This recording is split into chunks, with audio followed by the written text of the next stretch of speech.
Hi, and welcome to Eyes Wide Open, a daily short podcast on the topic of Mashiach and the upcoming redemption, dedicated in memory to our Tzvi ben Alexander HaKohen Kogan Hashem Yimkin Domi. Today we're going to go back to the beginning of the topic of Mashiach and talk a little bit about who is Mashiach, who will Mashiach be. And it's important to recognize that the Rambam talks about this a lot when he talks about who can Mashiach be, that Mashiach has certain prerequisites, certain requirements that he has to meet in order to be Mashiach. Firstly, he has to be a direct paternal descendant, son after son after son, back to King David. As we'll talk about in tomorrow's episode, King David was the first king of the house of David, and when King David was appointed king, God told David that although he wasn't the first king and the first Jewish king, there was King Shaul before him, and King Shaul came from a different tribe, the tribe of Benjamin. King David came from the tribe of Judah, and the monarchy left the family of King Shaul and was given to King David. God told King David that won't happen again. The monarchy of the Jewish people will always be a direct paternal descendant of King David. So since, as we'll talk about tomorrow, one of the primary roles a Mashiach will fill is to be a king of the Jewish people, he must be a direct paternal descendant of King David.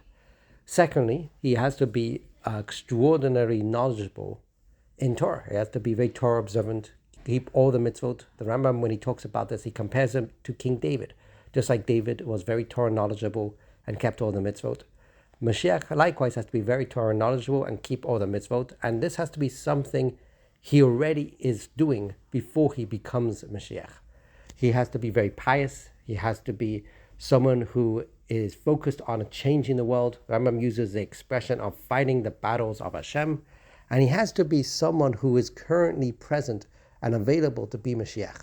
Meaning Mashiach one of the beliefs about Mashiach is that Mashiach can come at any moment. And therefore there has to be someone available to be Mashiach. The belief in Mashiach, in other words, is not that at some point in the future there will be someone available to be Mashiach, but that right now there is someone available to be Mashiach.